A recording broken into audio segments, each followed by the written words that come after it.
एक लड़की एक सुनसान द्वीप पर फंस गई थी। कुछ दिनों बाद उसके पास एक कटोरा भर मछली थी, लेकिन वह उसे खाना नहीं चाहती थी।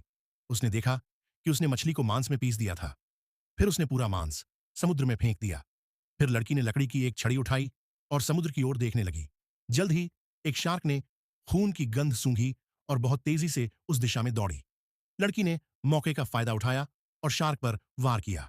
शार्क को एक जोरदार झटका लगा। 5 दिनों से भूखी लड़की अपनी उत्तेजना पर काबू नहीं रख पाई, लेकिन जैसे ही वह किनारे पर पहुंची, उसने खाने का विचार त्याग दिया।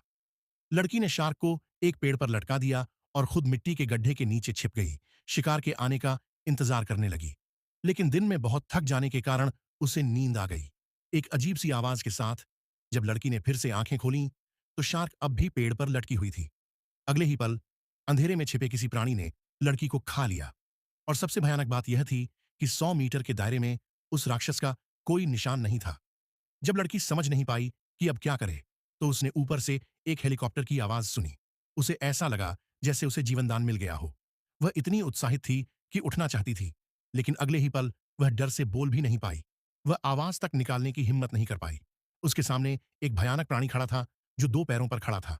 शहर से आई लड़की डर के मारे लगभग मर ही गई थी। सौभाग्य से राक्षस ने उसे देखा नहीं। उसके जाने के बाद लड़की ने एक साहसिक निर्णय लिया। उसने पूरी रात नहीं सोई। अगले दिन उसने कपड़े का एक टुकड़ा लिया, उसे एक शाखा में बांधा और फिर एक रस्सी निकाली, जिसे उसने पेड़ की बेल्ट से कसकर बांध दिया। पेड़ पर लगे बड़े नारियल देखकर लड़की ने संतोष की मुस्कान दी।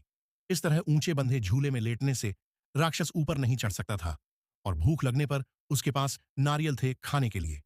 फिर वह अपनी साथी को बचाने चली गई, लेकिन रात में उसकी साथी वापस नहीं आई। तूफान आने वाला था, और भयानक बात यह थी कि लड़की ने अंधेरे में राक्षस को जंगल से धीरे धीरे चलते हुए देखा। लड़की ठिठक गई। वह डर रही थी कि कहीं उसकी हरकत से राक्षस उसे देख न ले। लेकिन अगले ही पल राक्षस की नजर लड़की पर पड़ी। अब वह शांत नहीं रह पाई। वह धीरे से झूले में सिकुड़ गई। वह इतनी घबराई हुई थी कि सांस तक नहीं ले पा रही थी। उसने प्रार्थना की कि राक्षस उसे न देखे। आधा घंटा बीतने के बाद जब बाहर कोई हलचल नहीं थी, तो उसने नीचे झांक कर देखा, लेकिन राक्षस वहीं बैठा हुआ था, जैसे वह लड़की के उतरने का इंतजार कर रहा हो। तभी वह लड़की को झूले से नीचे खींच ले गया। संकट की घड़ी में लड़की तेजी से जंगल से भागी और समुद्र तट की ओर पागलों की तरह दौड़ी। राक्षस शायद समुद्र से डरता था, इसलिए उसका पीछा नहीं किया। लड़की तब जाकर रुकी जब वह काफी दूर पहुंच चुकी थी। अगले दिन जब वह अपने जख्मों को साफ कर रही थी, तो उसने दूर समुद्र में एक लाइफ राफ्ट तैरते हुए देखा। वह अपनी आंखों पर विश्वास नहीं कर पा रही थी। वह ऊपर देखती है, वही दोस्त थी जिससे वह